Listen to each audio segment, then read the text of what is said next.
Day 8. We missed day 7 because I was in a miserable mood. Because we did an audio recording. Right, here we go. Day 8. And Julie.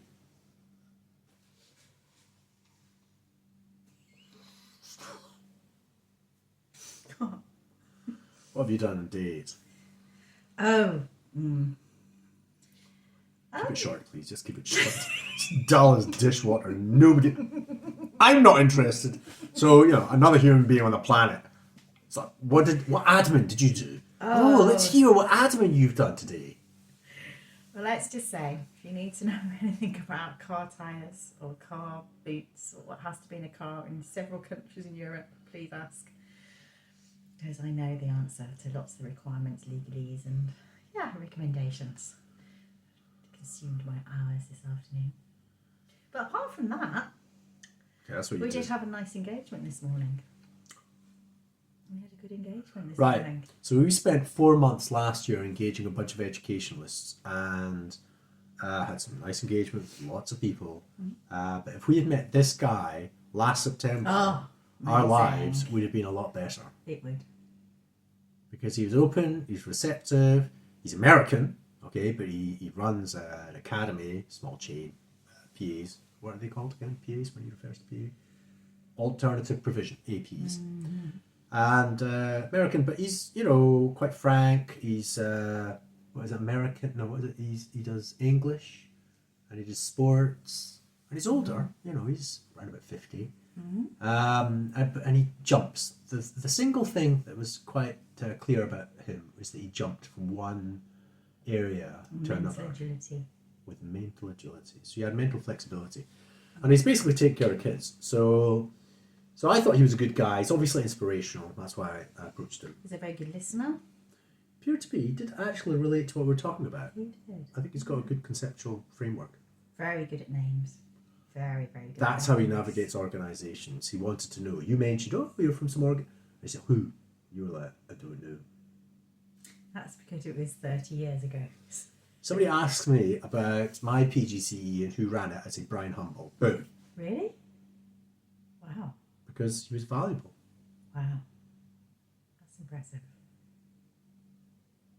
If they're in a lineup, I'd be able to spot them. Very good faces. Just names. So anyway, so this guy was good. So if we had met him in September, he likes what we're doing, and we say, right, okay, we'd like to invite you to a meeting with 4 or 5 of the people that we've got lined up. Would you like to come? And he said yes. His words were, the next step, whatever that might be, sign me up. Yeah. I'm saying yes. Yeah. So you get the idea that it's about social. It's about getting the kids to support each other. He does the alternative provisions, so they're dealing with kids that have been chucked out of school. And so he recognises the value in that whole concept, not idea, in the ABC classes, and he liked what we had to say. And how he connects it up. His philosophy of practice with the kids, that they aren't given the right options to make a decision. And we're saying the options are fit into your class. Or don't. Go alone. If you go alone, you're going to get chucked out. But if you try to contribute to your class and the class appreciate what you're contributing to the class, I think you're fine. And he recognised students or young people, especially the ones that he works with, their sense of a lack of safety or security or trust. That's very important to build up between themselves, but also with other adults. Well, traditionally it's with adults, whereas we're interested in, they need to do it amongst themselves and not just little small 1 or 2 or something. It's like, no, for the class. So, make your 1 or 2, but make it for the class. And he liked that team mentality, didn't he? He loved the team mentality. He wrestled and American football and something else. I can't remember what the other thing was, but yeah. Shakespeare. Oh yes. What do you call it when you're performing? Stage. Yeah, the cast. Oh, you mentioned the cast, yeah. So, okay, great. And obviously he's doing that with his team. People think he's inspirational. He is. The trouble is, he said something like, he doesn't like when people say, you're the AP guy, and he doesn't like that because he wants people to say, They're the AP guy. they're the AP guys, and so he's a bit alone Person. because he's got this kind of bright light. He's obviously incredibly functioning really well, top of his game probably. Motivational, inspirational. Staff seem to like him, respect him. And you said there was like a positive vibe buzz around the staff. And he's got results, so he's got all of that. He's not just a talker. He doesn't like the fact that people come in, do something or other, and then go away. I don't think he mentioned something like that. He did, yeah, indeed, about CPD. yeah. People just pop in and pop out. He's not, and that's It's like Tony neither. Cunnery, isn't it? I think. Yeah, I think he finds relationships very important. Meeting people very important. So there was a lot of crossover. We didn't clash much. I don't think he does very often. And at some point or other, when there is a difference, how is that resolved? Looking forward to seeing what that would be. But if we met him in September, we could say, all right, we've got several people involved, and we need your part to play in the multiple perspectives, multi-agent work, multi-agency. Get them all together and say, right, do you understand how useful ABC could be as a framing, not just for kids, but for us too? And he was up for that. He was interested in that. And if we'd done that in September and gone on from there, everybody we speak to would say that framework, and then that might have made sense to people. He was definitely an offerer rather than a shrinker. You know, a lot of people we've spoken to, if we kind of mention or point them in a certain direction, they've kind of shrunk away from, you know, whereas he offered facilities, to use facilities there. He offered Literally, to take space. the next step. He offered to have a meeting, engage in a meeting. So. Because he realises, you know, even when people offer lots of things, there's still, you know, it's very difficult to get anything off the ground. So as long as the offer is kind of minimal on their part, why not? So anyway, so that was good. Yep. But that was last year's kind of like progression. So when we continue this year, it's like in the back burner. It's a slow thing.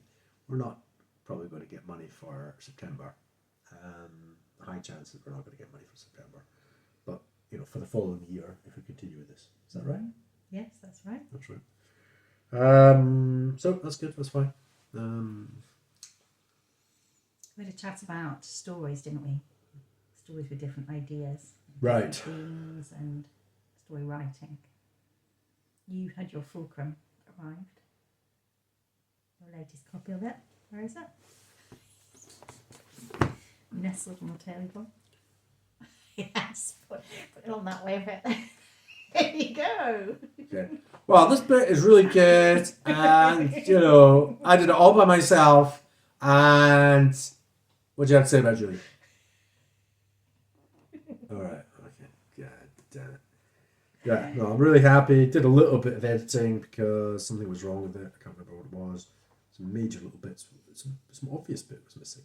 Or wasn't it? It was like some page references were just wrong. Volume 0. I was just like, what? And I hadn't spotted that before. And now it's corrected. Yes! Boom. Nope, I've done it wrong. After all of that. I've just spent 20 quid. 50 quid. Unbelievable. Situating practice, 94. Look. It's 95. Oh dear. That is for this one. I'm fairly certain I didn't make that level of mistake, and I have. First 95. I think It's 94. it How could I have got is. that You got wrong? the wrong way round. I don't understand how I got that wrong. Is that not? Maybe it's not the reprint of the one that you altered. Maybe it's the old one. Old version. Oh yeah, it is. It's edition V.11.1. You're right. Haha. Phew. Well done. Uh, So this Brains is and June beauty, what can I say? June 2024. So this isn't the what? Oh God. So I'm gonna have to go back to Lulu and say I got a thing, and it's the wrong one. God damn it. So, well, that's a failure. There we go. I received in the post today another failure by the system. Okay. We did mention this thing about putting it through AI or something at some point. I'm going to be. You've come up with various notes, very helpful, very useful. But I think for it to be useful, I'm not going to rewrite. I spent hours and hours going through it. I did little symbols, I did lots of things. Oh, we talked about it. I must have used lots and lots of pads of page reference it.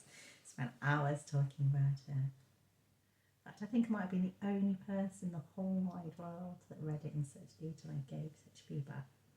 Can you remember And any asked of it? so many questions. Can you remember any of it? Of course. Oh, yeah. I did then. That's a while ago now. That's it.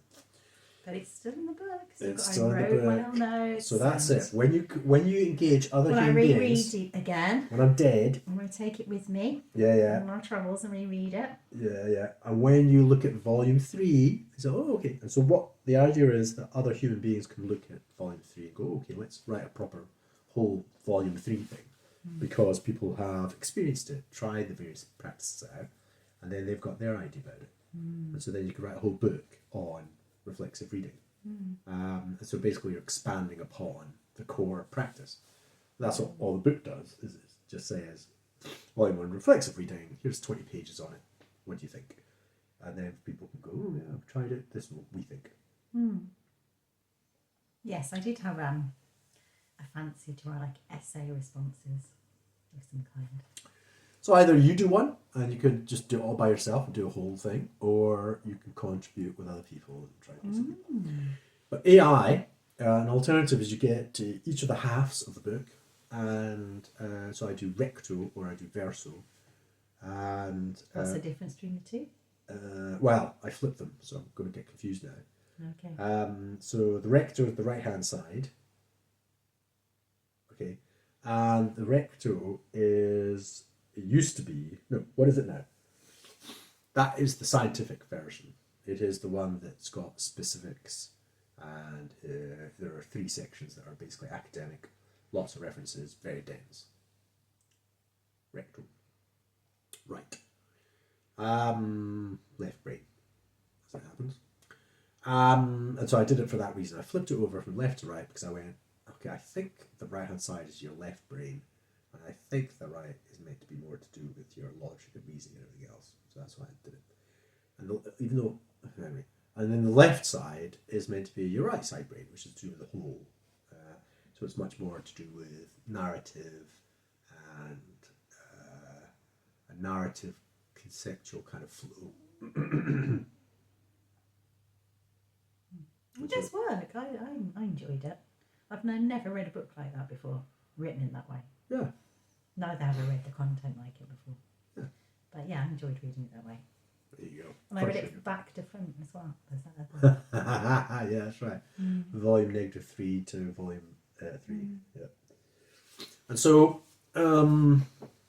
so the idea is to go through it with AI, and because I did want to rewrite, volume 3 and replace the environmental thing with a crisis, because I already knew about the multi-crisis, whatever, but it's quite a popular frame, and I should have done that for volume 3. Meta-crisis, is it? Meta-crisis or polycrisis or multi-crisis. Right. So I did. I went, okay, I'll write it a little bit. And I actually used AI to do it. Okay, let's just replace these 3-4 paragraphs with this. And then, no, let's forget about that. Why don't I just use AI? And so I give it my text on the right-hand side. And then I prompt Claude, for example, appropriately to come up with different sections that are comparable, or bits that I've missed out. So multi-crisis, for example, to expand it from environmental to multi. What are the, and it just gives you a summary of the money crises and so on and so forth. And there it is. So you've got my original environmental thing, and then you've got an AI version of a similar kind of scope, topic, for each of the topics. So there should be a kind of correspondence, and it's written in a different way, more. Actually, I don't know what style I'll use. It will probably I'll say probably similar style. Because it'll be recto, and so therefore it'll be right side brain. So the whole book should be more right side brain specifics, and the whole with the AI verso should all be more narrative and story. And I like the challenge of the right hand side and the academic kind of approach to very it. dense. And the left side was kind of fun and relaxing. Well, relaxing in terms of it was fun to read. So that's what I'm going to be doing, and that's one of the things to do. Books. Right. Still haven't got back to the book. Got a little bit kind of wasted. So I'm like wasted by so much energy use with human beings. So the You've only narrative. got one more act to do, haven't you? You know, you've Two. got an idea. Oh, two. Yeah, Oh, okay. 4 and then. 5. You've got ideas of where the story arches, haven't you? Yeah. Oh yeah. Yeah. And so today I was working on while you were doing your motor stuff. Like motoring metaphorically throughout Europe. Yeah. I was going through the game, which I've been looking at yes. several times, looking at it, seeing what's the local level. So there's the global level, which is the original game. So scale the game, simulated across the world over the next generation. And I originally thought that it was a mid-level game of national level, regional, national level. And then there's meant to be a local game that you played in your own city. And potentially you go to a conference and you have one global board, you've got multiple national, and then you've got multiple locals. I just thought that would be And interesting. then a conference you were saying about international. Well, in the same hall. yeah, so you've got one global, multiple national, that's Yes. international. And you came up with lots of random statistics about local things yesterday. So I've been looking at it, but I've been trying to work out, well, what are the events that are happening at these different layers, if they're meant to be happening simultaneously. But I like the idea of shortening the time scale, so that national is about 5 years, like a government, and the local is like a month or a quarter, so a company, an organisation. And so it's about scaling the time as well as scaling the size of organisation right down to the individual. And so I've been looking at it, and I haven't been able to. I just kind of look at it and nothing pops into my head, as opposed to the incredible Julie, where she looks at something and you ask her, all right, do you have any thoughts about this? And she goes, oh, Well, actually, yes, and actually, what's this? what's this? And if you want something else, I could probably think of something else. Oh, and there I can. Yeah. And so that ability is just remarkable, you know. And because I have to think systemically and I have to kind of like fit to get things together, there's a little compromise in the way I think. I can do emergent thinking, collective, pattern spotting. But in terms of coming up with another thing right now, you know, it doesn't really happen to me usually. No. That's true. Yeah. Anyway, so I was sitting there looking at it for this umpteenth time, and Been screwing away at your notes. Been writing lots of notes and things in your books, and then trying to kickstart it. typing away. But I tried a different modality with the old typing, so I wrote it up just like another table, but this time a bit tidier because it's a table online. And then I was kind of summarising the thinking a bit about the global. Seems to be like a bit of a flow. You carried Yeah. on, carried on, carried on, carried on. And so I eventually worked out that the national and the regional is basically your social. Basically, you have national influence, you have global events that influence what's happening, all of us. Whether, you know, the tech thing, the AI, you know, somebody's got 1 million people in their army want to attack another country. You're just like, what? So these are just social effects. And they influence the regional, national, where people are making decisions about how the government works and how nations work, how the the power stations, and how do we balance the environment, and you know, various people are putting funding into startups like ours and how much they do that, and education. Okay, so all of that is kind of, people are making decisions about it collectively in a way which is kind of, you know, trying to keep things together. So the global social events are influencing that. Whatever they're doing in the US is influencing it. What's happening with the weather patterns is influencing. But also simultaneously at that level, you've got people doing things on the ground that are influencing the national level. Boeing, you know, people working Boeing are sitting there trying to create rockets. Oh, right, are they? Not Boeing. Who are the people? Rolls-Royce. I say Rolls-Royce. Rolls-Royce. They did work with Boeing, didn't they, on planes? But yeah, on the rockets, I think it's. I think they're going into aerospace. And so you've got all these different individuals working at the local level that are influencing the national trajectory. So you've got top down, and you've also got bottom up growth, kind of interfacing at the national level. But it's all organisations at that level. It's all organisations. And then you've got the local level, and that's a different level of resolution. And then I worked out that that was all relational, not social, relational. It's the people that are, you're going into a company and you're engaging a bunch of people, you're doing something and engaging another person, they're engaging you. It's all this relational stuff between companies. I'm a company, It's my face. company. You know that expression, face less? It's faceful. It's faceful. Yeah. So at that local level, That's a new word, by the way. faceful. Rather foolish, but crucial. Faithful as well. And so that's what I worked out. The global is basically kind of social, as is the regional. Really, it's all just social stuff, and the local is relational, which leaves the psychological for the person playing the game. Okay, who is also, because it's at local level, the one going into the company.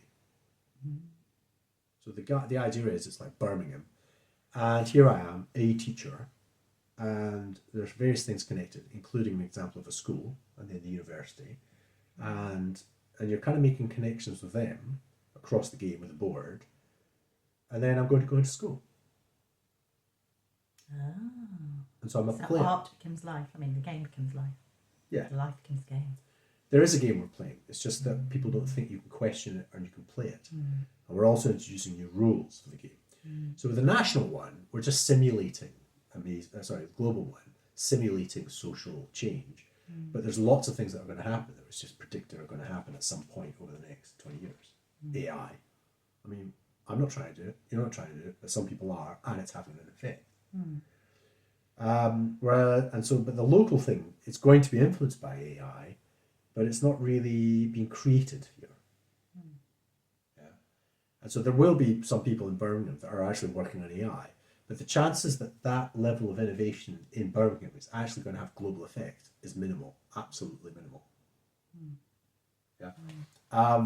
There are people in London sitting there trying to work on it, and they have a higher chance of maybe creating something that I think the Americans are so far ahead. Because of location or because of the level at which they're working, do you mean? They're just behind in terms of the speed of innovation that's happening I was going to say on the West Coast of conceptual America. kind of implementation. Yeah, they're just chasing after what these guys have produced, and they're just behind it on the game. That's all. I think it's quite weird how that still happens, that London can be far ahead from the rest of the country.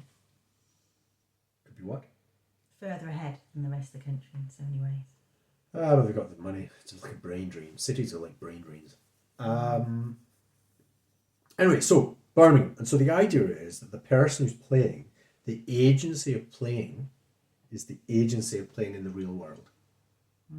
And so potentially I can also shift it. So it's all about trying to get the right focus. So if the first one's all about social and all the effects, and we're simulating, oh look, if we manage to get virals, and if we manage to get people like... So it raises people's awareness and signpost things in life and society. Yeah, but it doesn't actually... Make them do it. Yeah, I can't do anything about it. I mean, kind of simulating, oh look, millions of people are using scale to create, self-financed network, and it's growing and it's changing the environment and everything. No, we're just simulating it. What am I It's doing? like a war game, isn't it? You can play a war game that simulates war, but it's not actually war. But you get, an understanding of strategy and the Yes. complicated decisions and the Exactly. notion of... You get an insight into it. Yeah, exactly. And if you're working in the military, it might be a useful exercise to do. Or it might be useful training for you to actually then participate in actually working out in the real world. Okay, and that's what the national one is. It's a bit more like that, playing as if you're in the government or in a national company, and you're attempting to coordinate things to make it work. Okay, but it's all organisation. Whereas the one that's local, I can really phase it down to you are an individual. Okay, so the objective of the game is no longer about organisations or about global social events. It's about it. I can bring it down to the risk. I'm not trying to simulate the global thing at the local level. I'm not trying to simulate the local. I'm trying to go engage with it. And saying proactively. So your act of connecting to that company and that group, locally, we could do. Yeah.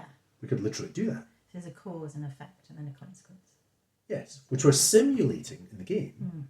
But you can actually go, wait a minute, I can actually do that. Oh, I'll do that. And if I do that, and then invite them to play the game, well, look, they're part of the game now.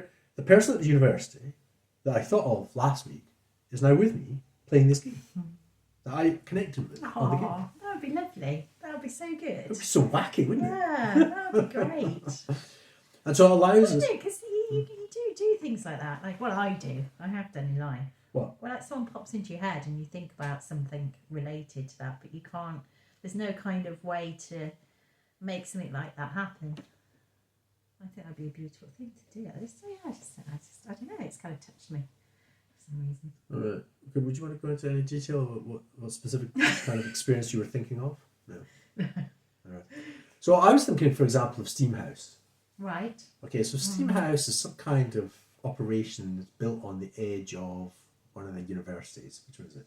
Not University of Birmingham. It's what used to be Birmingham Polytechnic, which is now The other one. yes. Okay, and there's 3 universities, but that's the second one, not the first one, but the second one. And so there's this big network, this big thing, and they're trying to open, open office, what's it called? Hot desking, and they've got some services there of actually engineering, services. Got some artists in there, some artists, there's only like 2 in there of the 8 maybe spaces.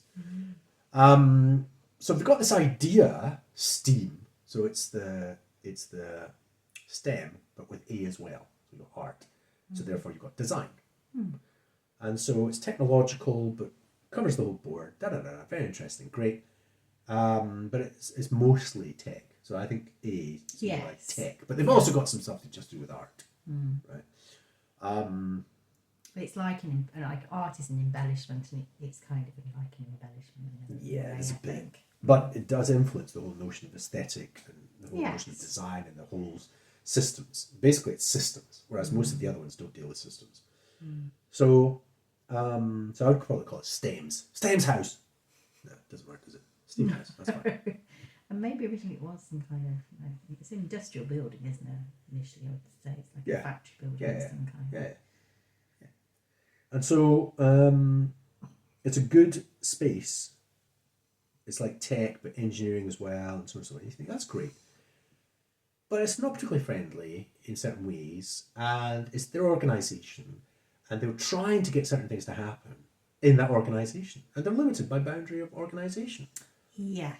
So instead of trying to simulate that, the current thing, and then change it, simulate it through the game, is the actual game is about empowering the agents, individuals, to actually engage and connect up these different organisations. I would love, because I've been here, would love to connect with them. And so if I can play that in the game, and say if that happens, and then this other happens, I can simulate what happens if we play well together. Wow. That's the idea. That's cool. Yeah. And so the idea is then people start gathering together and play the game as a simulation of what can happen in real life. Yeah. Wow. And so that it becomes an operational tool, as like a strategic tool for the self-financing network. So you have the open meeting, great, people chat away, meet each other. Action cycles, get together in groups and achieve beyond realistic objectives. But what are we doing and why are we doing all this? How does all this work? Well, play this game. Oh, right, okay. And so it's a way to exercise the thought, but it's potentially an actual useful tool. Put into practice. Yeah. Say, well, we haven't got these people. We haven't got people. Shouldn't we? Yeah, okay. Look, I'll reach out to them, see if they want to play, come to an open meeting, and But the game is there as a strategic method to, instead of just words and board meetings and blab, it is an experience that you conduct and then you talk about it in the real world.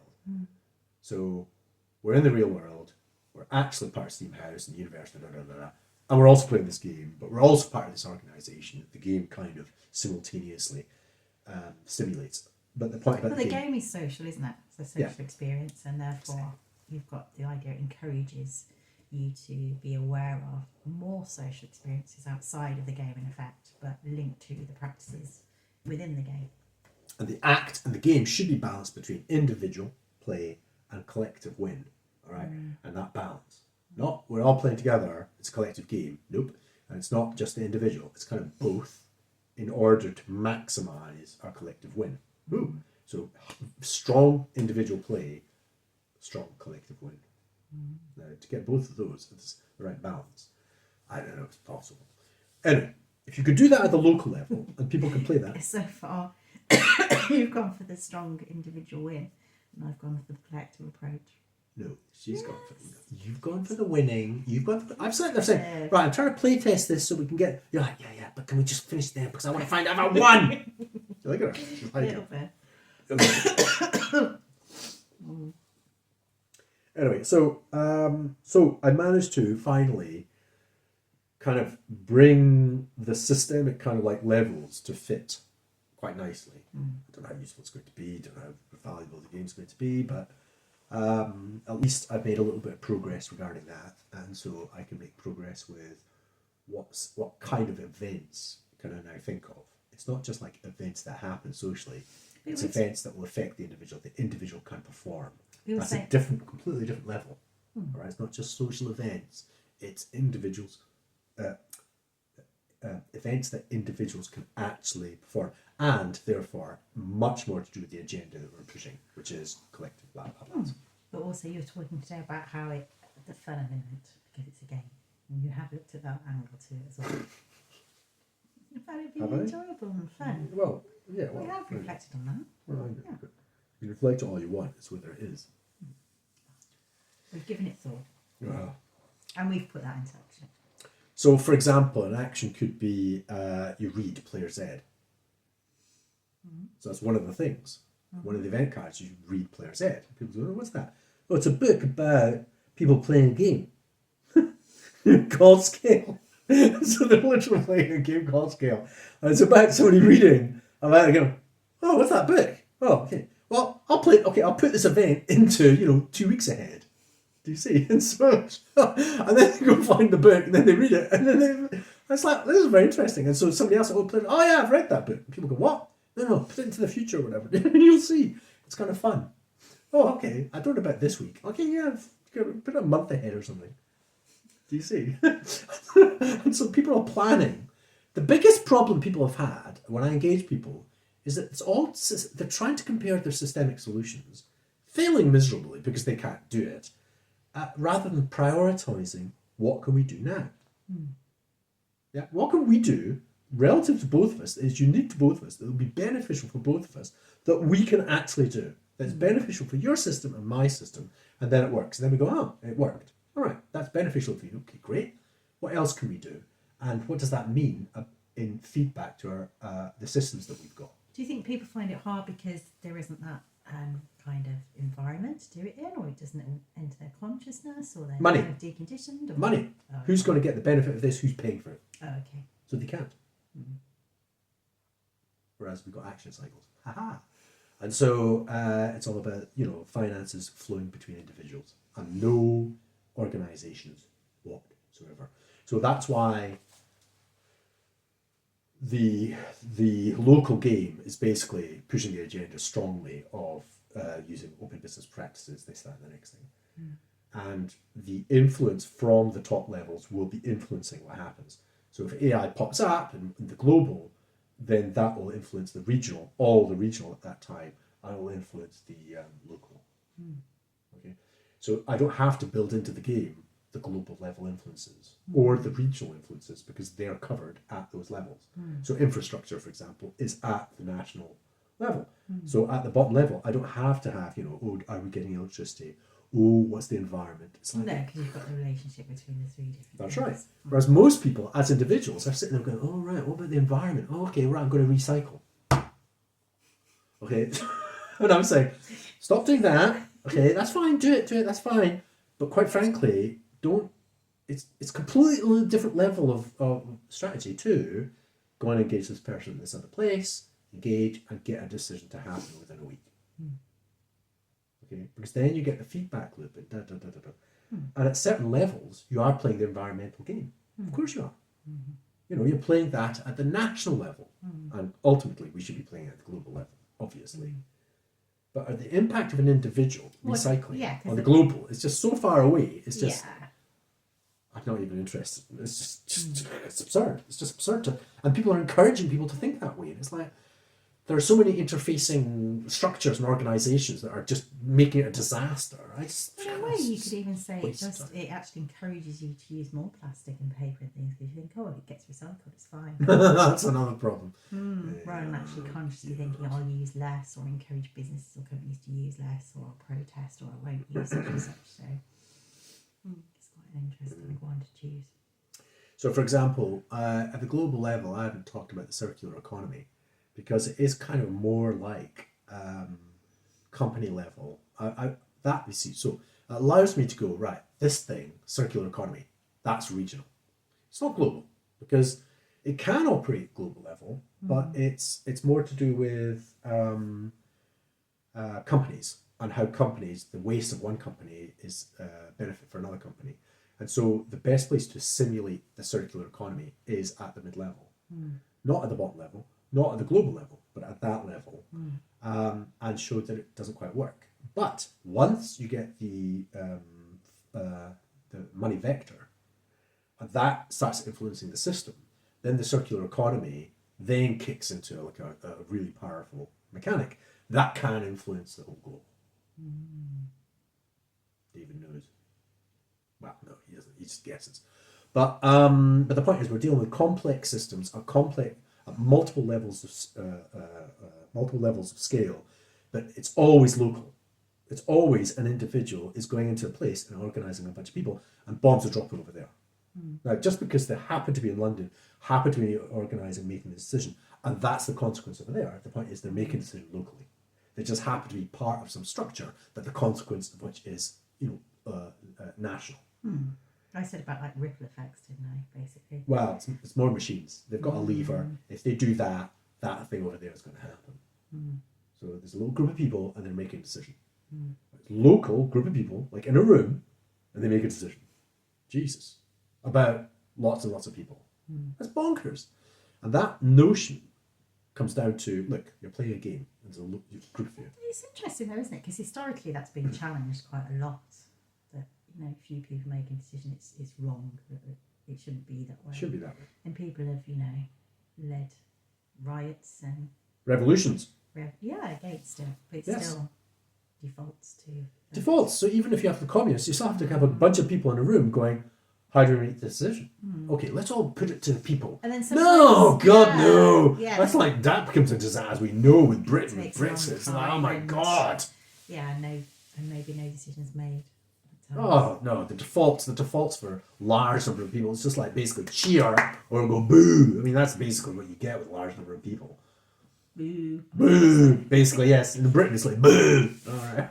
America, it's like yeah. America's like boo, boo.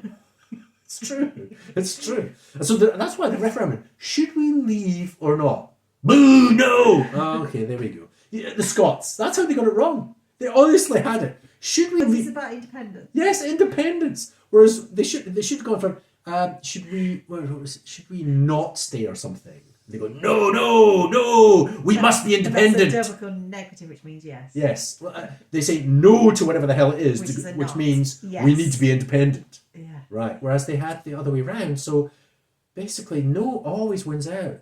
Always wins out for Scots, number one. But two, people just, are worried about the future. So it's like, I don't think it's a good idea. No, I don't think it's a good idea. Oh, God. So they botched it with that simple question. Anyway.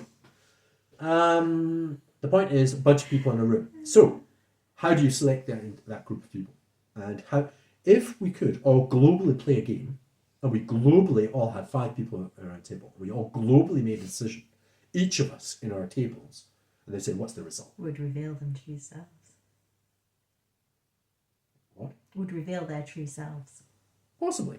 Okay. Yeah. But the point is, it's like everybody's in the government cabinet. Everybody is, this local community got together, we're making a decision, and everybody today is getting together and making the decision. That's a completely different thing than voting on a thing, turning up and voting secretly.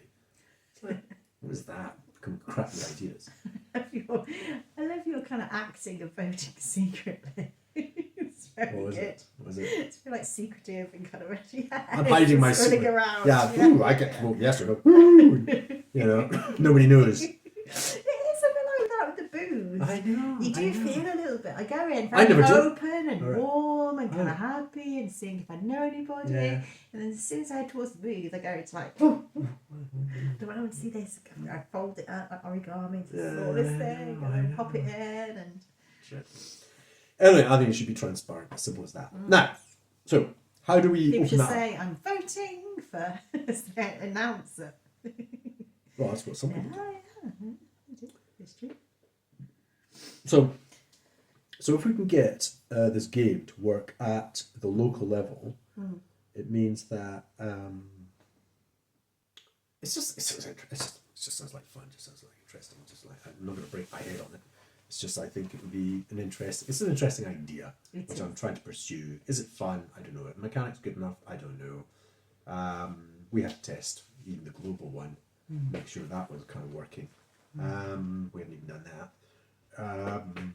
We've got the pieces now, cards. It's all ready. So we should be playtesting this. Yeah. I did say. I said you play a game. I know, but I've got two other games. Before I knew it, I got two complex games. There are two complex games. One is Terraforming Mars, and it's a card game basically. Oh, you mentioned it. Every card has a different freaking rule on it. Is that because I like card games? Oh. I love card games. Yeah, no, you like normal card games. Okay, like cards, like with aces and. Do I? Those are your card games. Yeah. What was the other card games again you played? If it's not just a card game. You'd like a highway code game. Merry kids, yeah, that's the incredibly fun highway code game.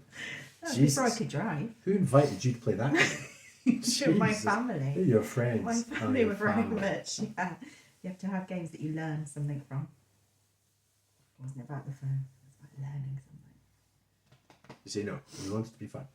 Anyway, and so that kind of game. We could play Old Maid. Okay. Like that. To simulate terraforming Mars. So it's quite a complex phenomenon. Lots of things, temperatures, and pressures, and things, and trying to create forests, and blah blah blah, and cards or things, and getting asteroids onto the planet, and melting ice things, and it's all chemical things, and developing bits of tech that that oxygenate the air, and. That's complicated. Yes. Okay. But that's the indicator of if we did our project cards to scale, it could be like that. Wow. But I just don't think I can be bothered. I find those kinds of games very exhausting. And so the idea of designing things that I just find exhausting is not ideal for me. No. It's not going to happen. No. But you can. Lock me in the room for a month. You can't do that. I'll come up with like 10 different variants. Because, well, this one does this card does that, this card does that, this one links to that one, and this one does that. Does it work as a system?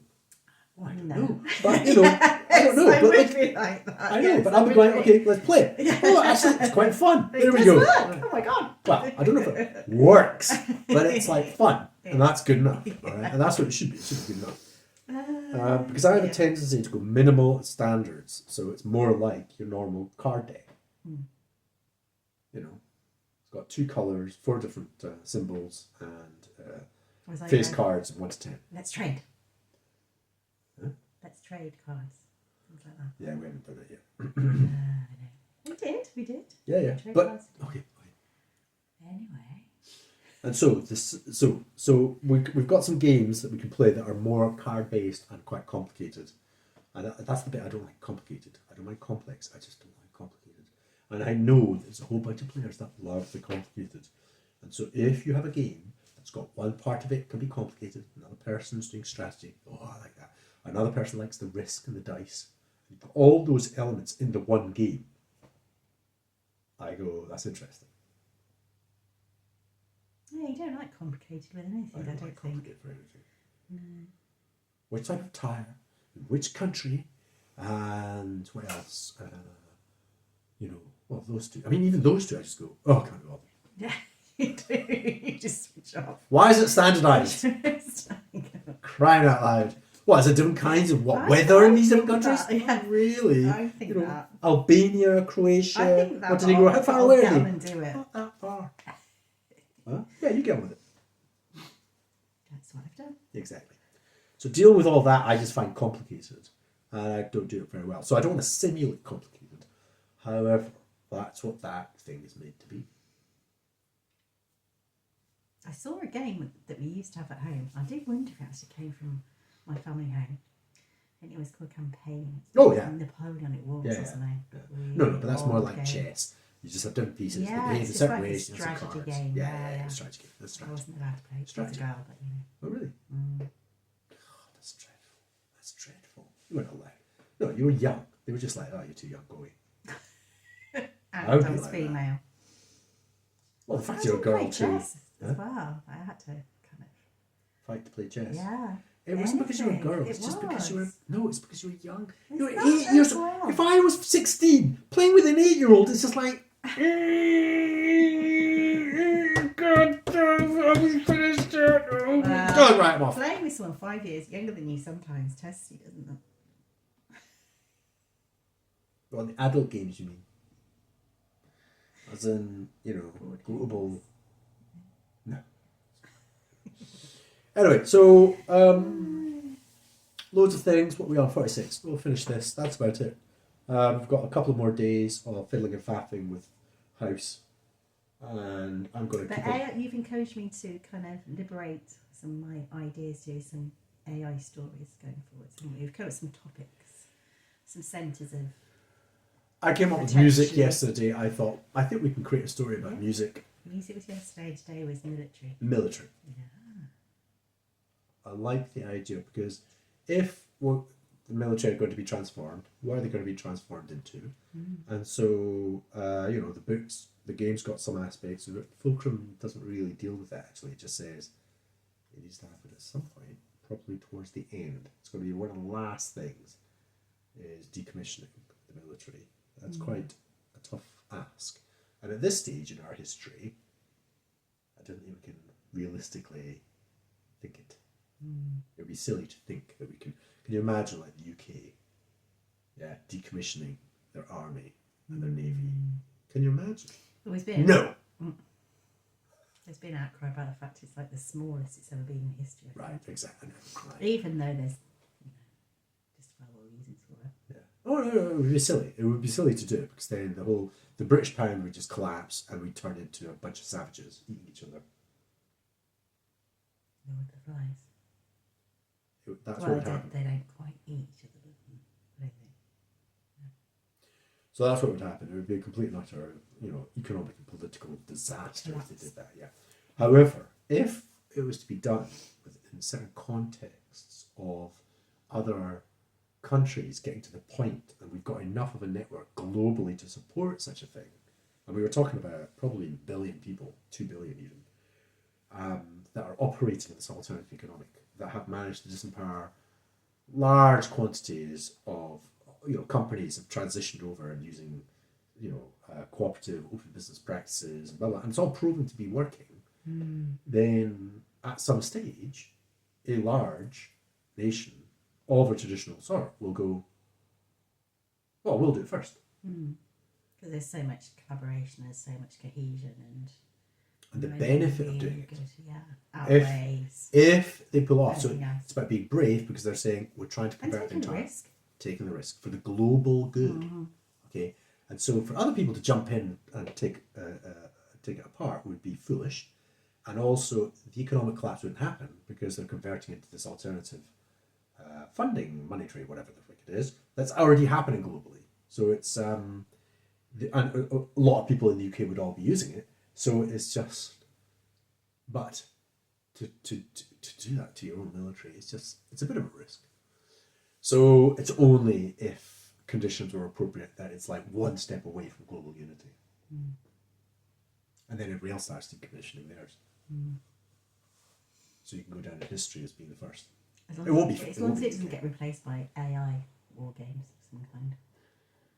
Well, that's the thing. AI is going to be about, and if we don't do it, AI is going to be, the sea state. AI and robotic warfare. Yeah, they're going to be there, and so it's just a matter of going right. Anyway, I can't really imagine it. I've imagined it, put it in the book. I'm going, it has to happen at some point. But how, I don't really know. But if we've got a story, okay, which we've got a lot more leeway in a story, and so we've got some individuals that are in the military and appreciate how valuable it is to be in the military.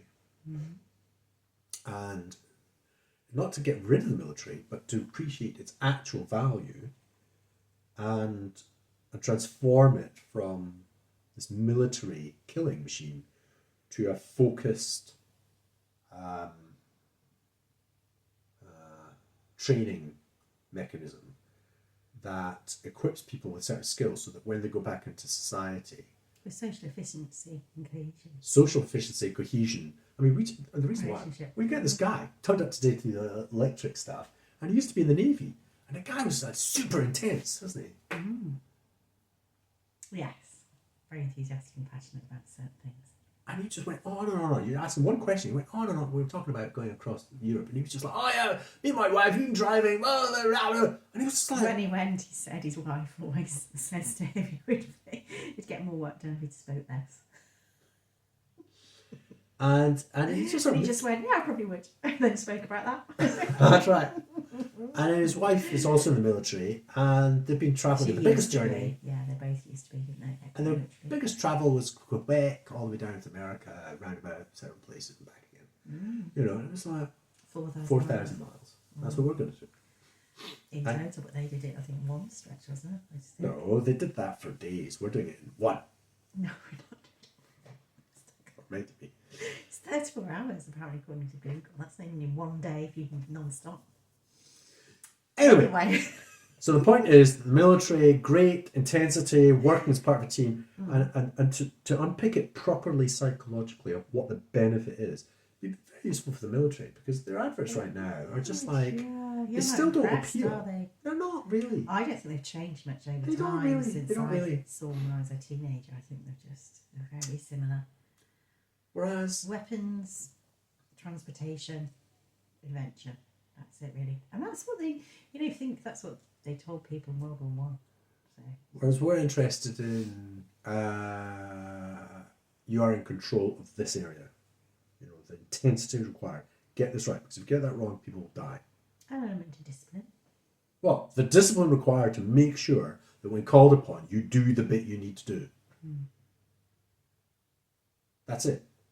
The entire war effort is going to depend on you screwing that bolt up to the right specification. So you can't sit and go, "Oh, I'll just do this job." No. Okay.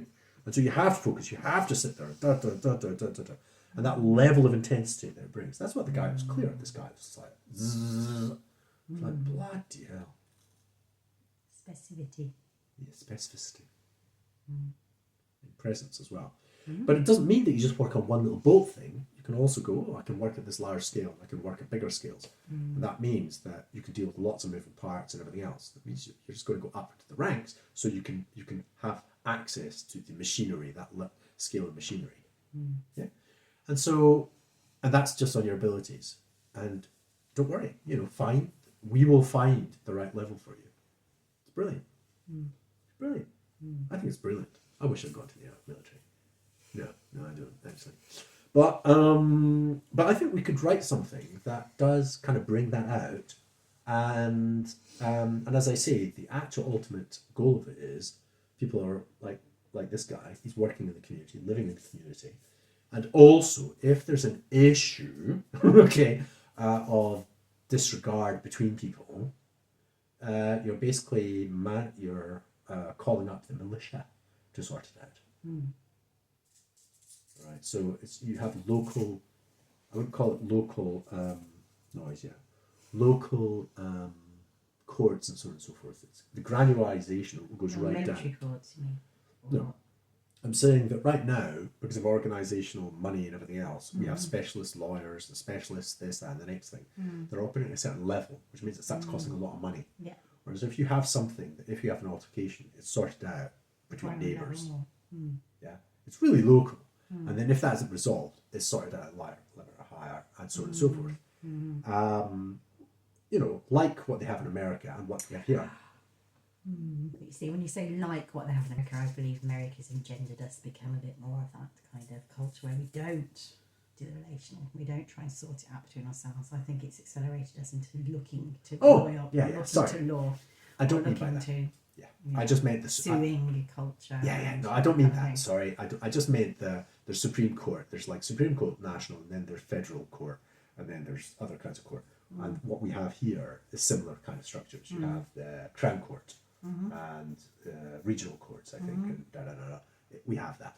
But what we're suggesting is it's kind of like that granularized, okay, and people are not. They do have similar rules, but how they get there is not through the traditional method. It's because they're respected and they seem to come up with good results and people think they're a good result. It's not by qualification. So it's by experience. It's by experience. So hopefully, for example, the intrapersonal people are the ones that are basically consulted because their evaluation of what should be done is quite pleasant. Sound. It's sound for the human beings involved. Because they keep on making good choices. People go, yeah, I don't like that, but it sounds like it's a good decision to do. And actually afterwards, yes, that was the best. Thank you very much. And so then they just kind of end up being asked more and more tricky questions and more tricky situations. They've kind of proven their worth in a way. Yeah. And so similarly military, if there's a contention physically between a bunch of people, there should be quite quickly, I mean like immediately, a bunch of people turning up going, right, do we have an issue? Like a posse. Okay. And with horses? Possibly, if you want to go retro. And basically maintaining peace, but in a way which is not institutionalized. It's a collective judgment of sound reason for social cohesion. Yeah. And of course... And for building relationships, not destroying them. Yes. And deconstructing. And if there's an issue, regarding, some groups starting to do that and they start doing some dodgy things together as a group, like the Ku Klux Klan, or any other group, the Nazis, okay, there should be, as quickly as that kind of group starts to do something a bit dodgy as a group, there should be a larger collective of people gathered together to deal with that immediately. Okay, that kind of idea. So it's not institutionalized force. It is you're manifesting collective responsibility as it happens because we've got trust with each other and it's transparent. And it's not allowed to sit there and fester in a company or an organisation. I think you believe that with individuals and with groups and with collective groups. That you don't, the festering thing, you just prefer, like in the present moment, deal with it, whatever it is. Today this is happening. In a group or collective groups. We should be able to do that. And the only reason that these things have happened historically in the past is because we get together as groups. The groups have a certain finance, there are certain power structures with hierarchy, and it doesn't matter what it is, religious or military, or you call it royalty, call it an empire, call it whatever you want to call it. It's a group of people, they've got a bunch of money, and they're in hierarchies and they kill people. Not good. No. And so if we have a military which... And power. Money and power. Money and power. And we're changing money, but we also change the hierarchy so that it's networks and collective decision making and value tracking. So what's the equivalent of the military? My guess is something like that. Okay, the ability to be responsible collectively and to gather together appropriately to face and neutralize any kind of exertion of force by a group of people.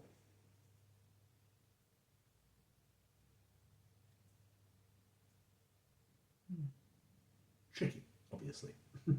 That I see that as the only... I suppose numbers of people always have the kind of sway, don't they, really? From peer pressure to whatever it might be. Yes. Families, extended families. Exactly. So, it's a tricky one, but we don't have institutionalized violence. We don't have, I'm going to press this button, and those people are going to die. We don't have that. We don't have nuclear bombs. We don't have, tanks. We don't have... Right. It really comes down to, we might have some local weapons, basically. Maybe. But, pitchforks and stuff. We really need to. But I don't know. I mean, I don't even know. Do we need guns? Do we need all these things? Well, I don't think so. I don't think so. I think often in, I don't know, I have this notion that in societies, if we introduce something, we quickly become acclimatized to it, we're used to it, and then we feed the purpose of it. We can find reasons for sustaining it. That's right. It starts using us. Yeah, exactly. Oh, nice. Yeah, I was trying to think of something like that. It's a bit dull, but yeah, yours is better. Anyway, so I think guns is one of those things. One of those things. People get used to guns and they go, oh, we need guns, we have to have guns, we have to have more guns. Well, they've got guns, so we have to have guns. Yeah. Oh my god. So get rid of guns. If anybody has a gun and creates a gun, okay, they go around, cause it, okay, we all gather together, stuff, and kill them. Right. If for whatever reason they've got a bit too much power and we have to manufacture a few guns, we should be able to do that quite quickly. Like, we've literally got machines that can do that. And because one idiot has created one, all right, a bunch of people over there have to create, about 10, and then we go in there and we fucking kill them. Well, I mean, that just reminds and then we get rid of the weapons again. Yeah. Necessity is the mother of invention, isn't it? So when you're in a situation where you need something, you invent it, you create it. That's right. You don't store them somewhere, because that means there have to be people protecting them, and oh god. The military might have a little group, and there's a little armory of local weapons because somebody developed something. Okay, look, we need these weapons, get them, and then we put them back. But then that group has that kind of power, and then they start using it as threats and all that kind of stuff. So you have to get rid of it, basically. Since we can manufacture things quite quickly. All or nothing, really, I think. I'd go for the nothing. Any kind of institutionalized violence, the military industry, I go no. However, the military, in terms of the focus and the creation of working together and all of that, I think is brilliant. Efficiency and self-defense. Self-defense, fantastic. Collective. Thinking about each other, responsible for each other. Oh, all of that. I mean, look, that's why they're really good. It's just the institutionalized violence of it. That's problematic of it. But defense, I think that's reasonable. So martial arty, kind of like hand defense with a knife. Yeah, with a knife too. And you want to be careful about who you train to do that. And so on and so forth. But you definitely want to provide people that have that spaces where they're not going to start using it because they're angry. So, which is what we're seeing, or have seen the last few years in the world, haven't we? Or it's become to light. I do wonder if historically there's always been an element of that, and I think we just shed a light on it through the media, really. Oh, yes, we do. We magnify the problems. Whereas what we'd like is, if there's reasonable balance of people got a fair share, then there isn't great need to be angry. And if somebody's angry for some particular personal reason, it's not an institutional anger. There's no institutions. And if somebody's got more than them, okay, and they decide to take it out physically, it's like, well, okay, but we're going to stop that from happening. But we're not going to create institutions to prevent that from happening. We just have to be a little bit more sensitive and careful. Problem, doesn't it?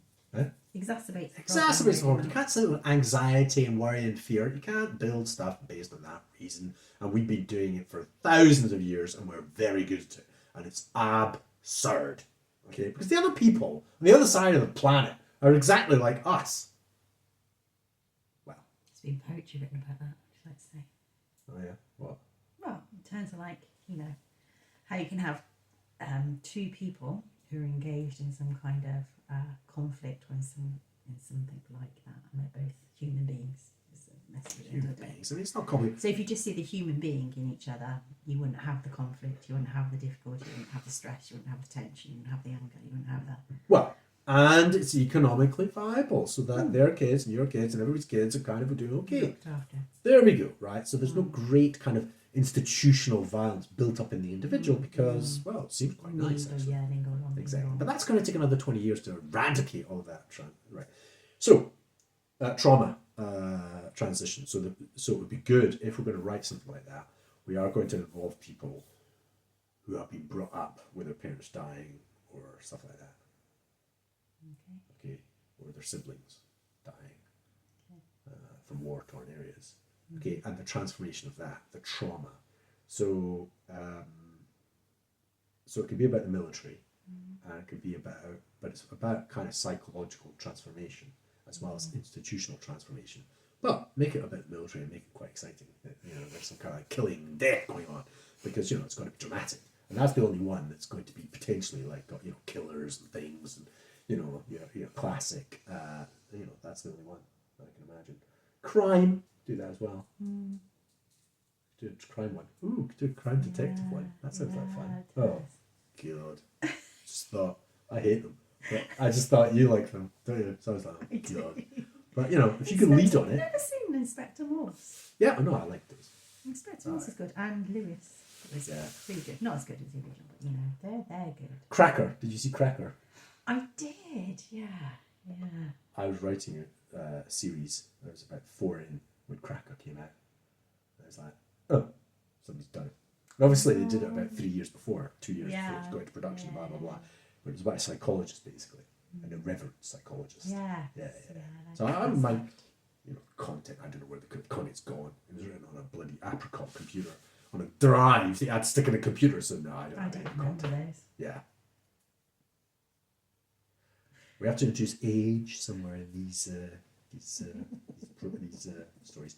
Anyway, and so that would be another fiction, okay? And so we've got a whole bunch of potential fictions that are about the transformations and games and different things just throughout the year, and that's what we're focusing in on, yeah? Yeah. And so any engagement with people is, like we did today, is kind of minimal, okay? But if it moves forwards nicely, we follow it. But if it doesn't, I don't care. Yeah? Yes. Yeah. Anyway, day 8 of 2025, the year everything changed. And we don't mean just with AI. All right, be well.